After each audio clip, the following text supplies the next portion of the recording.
ठीक है चलो, स्टोरी बहुत ज़्यादा बकचोदी है, सुन लो। जब 12th खत्म करी ना तो मुझे बस मेरठ से बाहर आना था। मैं यहाँ नहीं रहना और, तो घर वालों ने कहा ये ड्रॉप कर लो। मैं कहा हाँ दिल्ली जाकर यहाँ नहीं रहेंगे। तो दिल्ली आ गए, KMC में एडमिशन भी हो गया। तो सैम आया था मेरा एक दोस्त मेरठ से मेरे साथ, वो भी KMC में। तो हमने बेसिकली हम कुछ लेने गए थे, बिना लिए थोड़ी देर में घूम घाम के वापस आ गए। तो हमारे यहाँ गैलरी थी, यहाँ वॉशरूम था, रूम से काफ़ी दूर, आर्किटेक्ट होगी उसकी कुछ दिक्कत, मुझे नहीं पता क्या। तो ऐसे वॉशरूम था, चाबी इसके पास थी, भाग के आया और वॉशरूम में घुस गया। तो मैंने कहा चाबी, कह रहा नहीं दे रहा। ऐसे थोड़ा सा ओपन एरिया था, उसमें ऐसे गोल गोल घूम रहा था।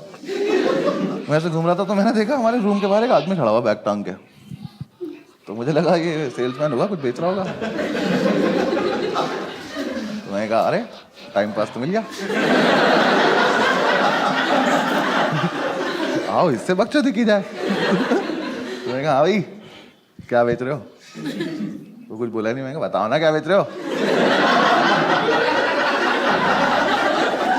तो वो पलटा, कहता तुम कौन हो? मैं कहा मैं कस्टमर, बताना क्या बेच रहे हो?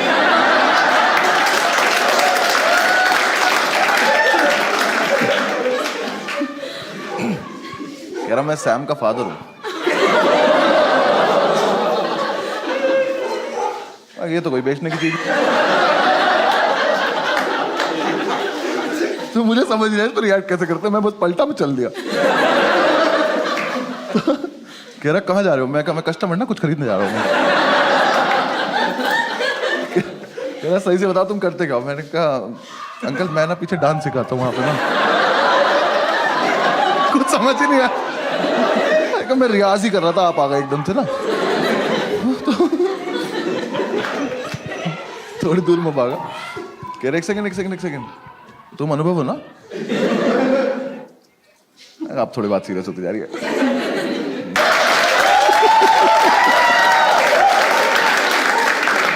मुझे कोई लोड नहीं था, मैंने पूरी कैलकुलेशन की अपने दिमाग में। मैंने कहा बता देते हैं। मैंने कहा हाँ अंकल मैं अनुभवी हूँ।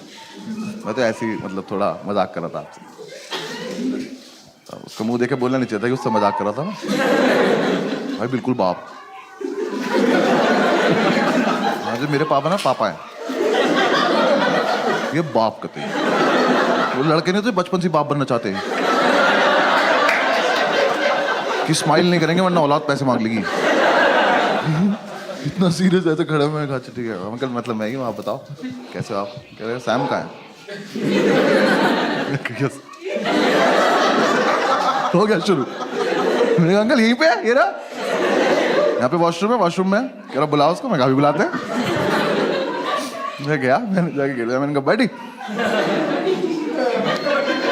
आपके फादर आए हैं।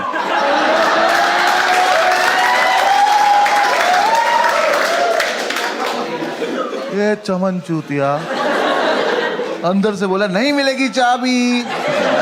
इसे लगा कि अब तो ये बहुत देर से बकचोदी कर रहा है, तो अब मुझे इसे जवाब देने का टाइम आ चुका है।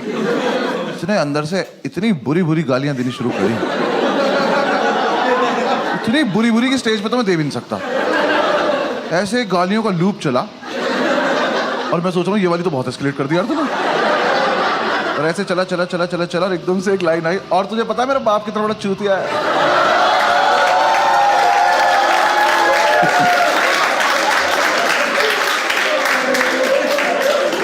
दिल्ली और जब भी आता है एक आलू भुजिया का पैकेट और 4 लड्डू लेके आ जाता है।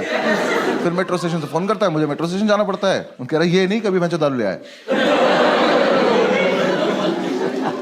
चाबी उठाओ।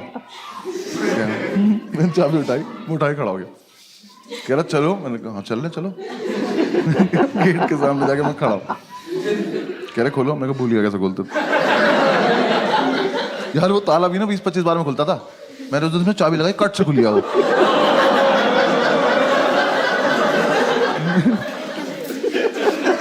ऊपर वाला तो साथ नहीं दे रहा आज। मैंने ताला ऊपर अटका, कुंडी खोली। मैंने कहा अंकल अब आप कर लो।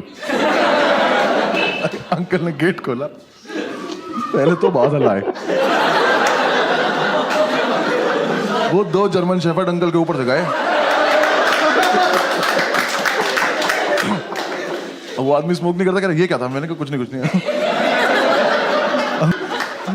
भाई इतने में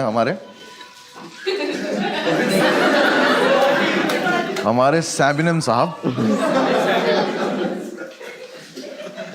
देखो इस लड़के को बिल्कुल नहीं पता है बाहर क्या हो रहा है, इसकी दुनिया कहीं और है। ये वॉशरूम से निकला इसका ऐसे हाथ निकला ये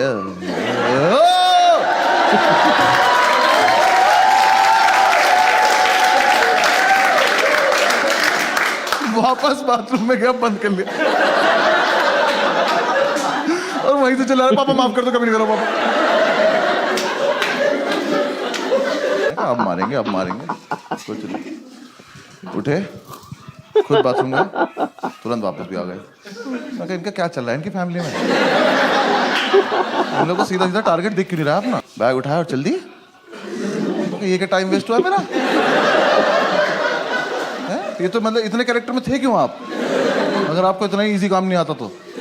भाई वो चले गए। मैं कहा ये क्या हुआ है यार, तेरे पापा तुझे मारते नहीं है? कह रहा भाई मेरे पापा तो मुझे वाइपर से मारते हैं।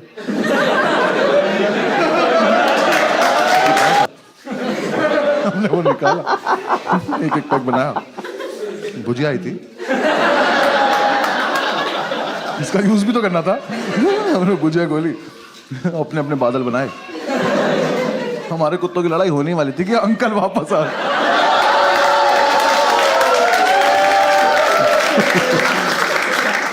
भाई वो दुकान से वाइपर लेने गया था, उनने स्वीटी नाम के वाइपर से जो सूता है ना उसको घुमा घुमा